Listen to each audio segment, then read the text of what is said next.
So, ganyan nga kaganda ang Dejon sa gabi mga ropa. Tingnan nyo mga pinaka-roof niya. Naka-LED screen pa mga ropa. O diba? Sarap paglakad habang nakatingala. Pero ingat ka rin mga ropa, baka may mga asalubot, may mabangga ka habang naglalakad ka nakatingala. So, sa gabi na lang tayo masyal mga ropa. Pero bawal tayo sa gabi mga ropa, may curfew tayo.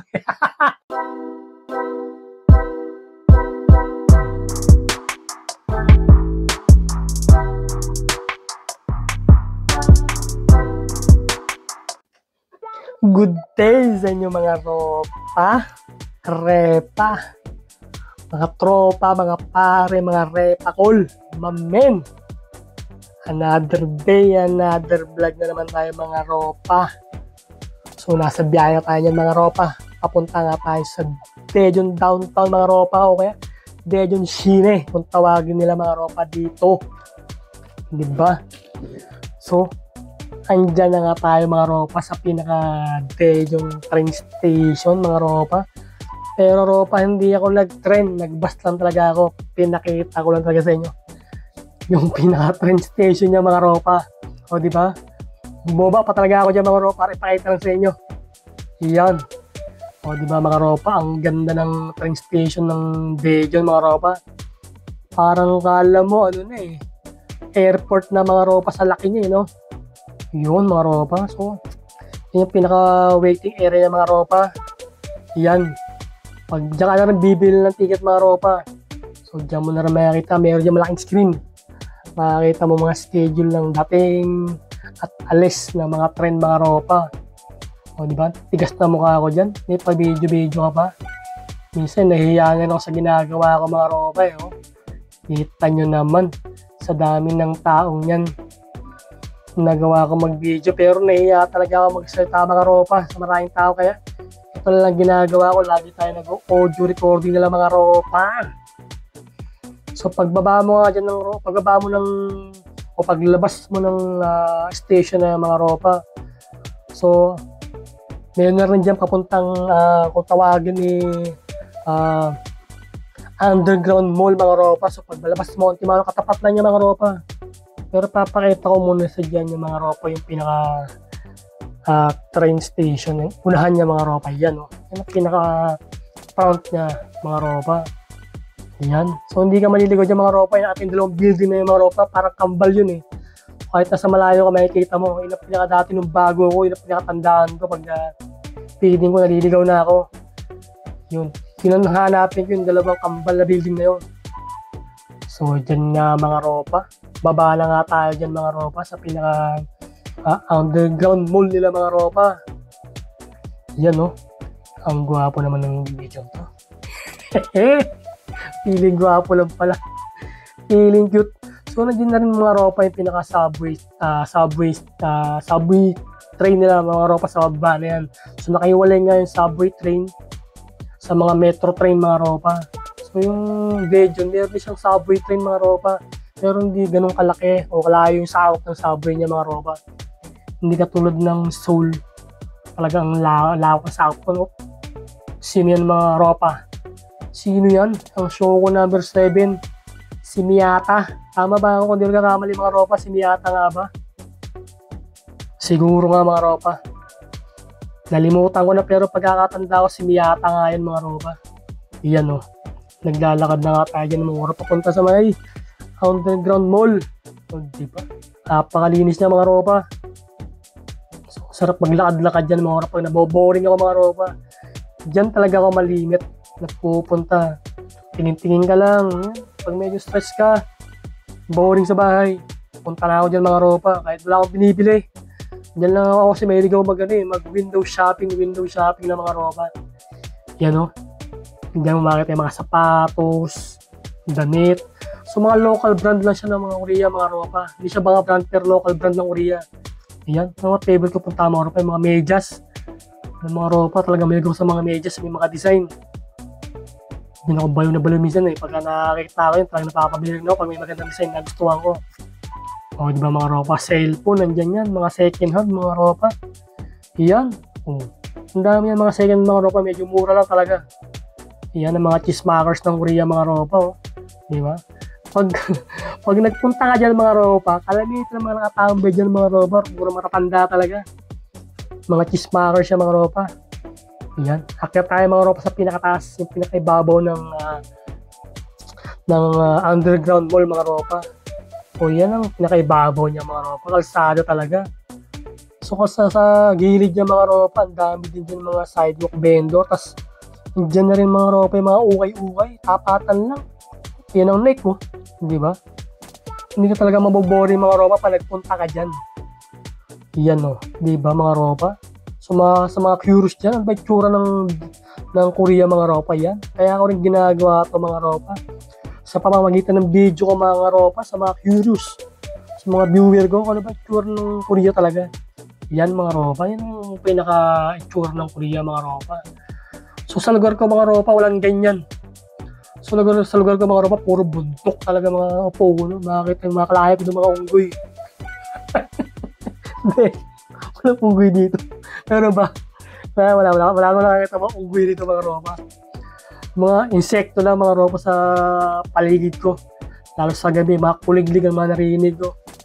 So kaya pa nakapunta ako dyan mga ropa, talagang libang-libang ako dyan mga ropa. Takbo lang ata dyan mga ropa, baka tayo abutan ng pula. Siyempre, hanggat green ang pedestrian lane. Akad. Yan mga ropa, malapit tayo sa pinaka-Daejeon downtown o tinatawag lang Sine. Sa Hanggul mga ropa. Diyan marami ding ukay-ukay dyan mga ropa. Ito may medyo branded mga ropa, medyo branded na mga damit, Pospa, kaya mga ropa. Yan, sa OOTD, dyan din ako minsan namimili ng mga damit, pang forma, pang cool kid. Kahit hindi cool kid, hindi na tayo kid. Yan mga ropa, oh. Yan. Dito nga pala matatagpuan yung mga ropa sa Daejeon Gyeongang-ru, kung di ko nakamali mga ropa, Gyeongang-ru o Onendong. Basta yun na yun, may dong at saka bro. Yan mga ropa, pinakagitna niya mga ropa. So ang dami nga nakapark ng coach dyan. Ngayon, dati wala yun, pero ginagawang parking niyan mga ropa. Hop, mababangga pa tayo. Yan mga ropa, pinaka to yung ano to ropa eh, outlet to mga ropa eh.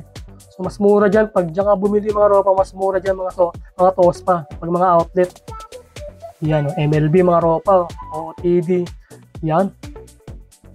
Dyan ako namimili mga ropa ng mga damit, mga pamporma ko minsan. Yan ang mga kitchen mga ropa, mura lang yan mga ropa. Mga salagang 2,001, mabibili mo na yan mga ropa. So maaga pa tayo dyan, hindi. Magtatanghali na nga mga ropa, ako'y nakarating dyan mga ropa, kung di ako nagkakamali. So pag ganyang oras mga ropa, konti pala mga tao dyan, malimit talaga mga makakita mo nagkakatingin ng mga tao dyan hapon, paggabi. Kasi nga, malimit talaga sa gabi, mas maganda dyan mga ropa. Mas masarap mamasyal sa gabi. Pero alam mo tayo mga ropa, bawal tayo sa gabi. May carpet tayo mga ropa, hindi tayo pwede magpagabi ng gusto.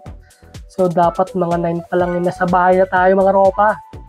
Para hindi magalit si misis. Pag nagalit yun, parang World War 3 na mga ropa. Kaya bantay natin ang oras natin lagi pag tayo mamasyal mga ropa. Yun. Diyan tayo sa barcode mga ropa. Diyan may magandang design ng mga damit mga ropa. Mga tulad kong pumorma na formang kolokoy. Kolokoy. Yan ang mga design ng mga ropa. Mga ganun design ng mga damit mga ropa. Yan ko siya nabibili mga ropa. Yan. Tsaka medyo mura lang siya mga ropa. Hindi ganun kamamahal ang mga damit dyan mga ropa. Yan mga design niya. Mahilig kayo sa mga ganyang design mga ropa. Hanapin nyo lang dito sa Korea yung pinaka barcode ang pangalan ng butik niya mga ropa. Yan. So ngayon kasi malapit na magtaglamig kaya yung mga naka-display ngayon yung mga ropa, mga jacket na. Mga hoodie jacket, mga ganyan mga ropa. Kasi malapit ng magtaglamig na naman.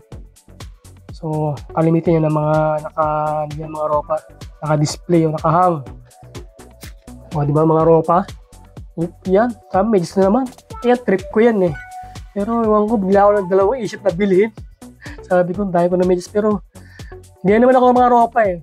Pag unang tingin ko minsan talaga, hindi ko muna binibili. Yan mga ropa, yan, katulad niyan. Type ko din yan, pero hindi ko muna binili. Ewan ko, minsan tao siya binibili, kaya mga after 3 weeks o 4 weeks sinisip ko, para sa akin yan. Kung para sa akin talaga yung mga yun, mga ropa. Ganoon ako eh. Nandyan pa yan. Pero pag wala na yung pagbalik, ibig sabihin, hindi para sa akin yan. Ganoon ako kasi may ganoon ang katwiran eh. Pag may nagustuhan ako minsan. Pero pagka talaga may plano talaga akong bumili, katulad doon, yung araw na yun, wala talagang plano. Kaya hindi mo na siya binili. So yung mga ropa, alam mo yung mga ropa, pinapayan lang yung mga ropa, pero kung bakit talaga ang haba lagi ng pili dyan mga ropa. Ito, mga street food yung mga ropa, medyo sarado pa nga yan. Sabi ko nga sa'yo, minsan nagbubukas siya, mga 12 na iba. Yan, mga barbecue mga ropa, dami dyan. Saka yung tawag mga mando. So yung mga ropa, kumain muna tayo mga ropa. Gutom na tayo kalalakad. Wala pa tayo nabibili. Ayan o, tinapay lang tayo mga ropa. Medyo tipid nga tayo. Kahit na bagong sahod. Pero kasi kumain ako niyan bago ko umalis sa bahay mga ropa. Nagkain ako dyan mga ropa. Kaya nung nagtanghali ng mga ropa, siguro mga 1 na nga yan mga ropa nung kumain ako eh. So sandwich lang mga ropa, sapat na. Tsaka tubig na malaki. Ginagayan ako eh. Ako ko mga ropa. Bago ako talaga lumalabas. Yan. Kumakain muna ako ng marami sa bahay bago ako lumabas. Para pag lumabas ako, nakabutan na ako ng gutom. Kahit tinapay lang, sapat na. Ewan ko. Nagano ko galing. Medyo matupid tayo talaga mga ropa eh. Yan. Tapos tayo kumain yung mga ropa. So lakad na naman tayo. Dito rin mga ropa sa dedok na yan. Ang ganda rin ng mga design dyan. Dyan talaga ako malimit yan. Dyan ako tumitingin yan. Nagustuhan ko rin yung mga ropa. Sabi ko, pag balik ko, bibiliin ko na yan. So, ngayon, hindi pa. Ngayon, sabi ko, nabanggit ko kayo ng mga ropa. Pag may type ako, at wala naman akong plano, at may nagustuhan ako, wala akong plano bumili mga ropa, no? Pero pag punta ko, may natipuan ako, hindi ko muna siya bibili ng mga ropa. Babalikan ko siya. At pagbalik ko, talagang nandiyan pa, para sa akin talaga, bibiling ko. Pero pagbalik ko, wala na talaga. Ibig sabihin, hindi para sa akin yun. Ganoon lang ako katirang ko eh. Dito naman mga ropa, sa papagasuhan ko na yan, mga ropa, dyan medyo branded, mga ganda mga design. Tsaka ito naman medyo mahal na ng konti mga ropa, yung price niya. Yan. Pero maganda dyan mga ropa. Maganda mga design din dito mga ropa. Ayan ang forma natin ngayong araw mga ropa. O diba? Forma parang tanga lang. Hindi, ganoon ako para mga ropa. So, since high school pa mga ropa, gaya na formahan natin. Medyo nanilig tayo sa mga banda-banda eh. Mga banda rito, banda ron sa mga formahan eh. Hindi ba? Ayan mga ropa, ang ganda ng mga bag. Ayan. Ayun, may natipuan ako tote bag dyan mga ropa. Yan, yung dulo yung Trasher. Ang brand, medyo tight. Kaya sabi ko, hindi mo na ngayon. Babalikan ko yung mga ganun. Ganun ako, babalikan ko na pag next pagsahod natin mga ropa. Kumbaga regalo at sarili natin yan mga ropa. Pag balik natin nandiyan pa, bibili natin yan. Yan mga ropa sa ABC Mart. Mga bands na brand mga ropa. Ang ganda ng mga design ng mga ropa Ayan, mga tosta ng ng bands. So medyo sa mga bands na mga ropa, mga tosta. Balik nga tayo sa underground mall mga ropa. Yun, di ba? Sa may fountain na yan, dyan ako malimit tumatawag kay Miss Nerd. Dyan merong wifi. Kaya dyan ako tumatawag pag tumatawag ako kay Miss mga ropa. So update ko lang kayo mga ropa. So ang Daejeon pala ay pang-5 sa pinakamalaking city sa buong Korea mga ropa. So as of 2019 mga ropa, nasa 1.5 ang populasyon niya mga ropa. Ganun siya kadami mga ropa. Diba? Shoutout nga pala sa mga pamilya ko na walang sawang mag-share, mag-like ng mga video. Thank you sa mga tropa natin, mga taga-Fairview. Pro 16 hanggang 19, salamat din sa mga suporta nyo. Sa walang sawa, sa mga classmate ko ng high school, shoutout mga tropa, classmate, mga ropa. Salamat sa pag-share ng mga video ko, pag-like, thank you. Sana huwag kayong magsawa mga ropa. So, andyan na mga ropa, uwi na nga tayo dyan mga ropa. Pagabi nga tayo dyan mga ropa para makita nyo ang ganda ng Daejeon sa gabi mga ropa. Yung pinaka-roof ceiling dyan yung mga ropa. Tingnan nyo, naka-LED screen nyo ng mga ropa. So, ang sarap dyan maglakad habang naglalakad, nakatingala ka. So, mag-iingat ka lang, baka makabangga ka mga ropa habang naglalakad ka, nakatingala mga ropa. Yun, di ba? So, pauwi na nga tayo dyan mga ropa. Salamat sa mga panunod nyo. Thank you sa lahat, sa supportan nyo. Ingat kayo palagi mga ropa.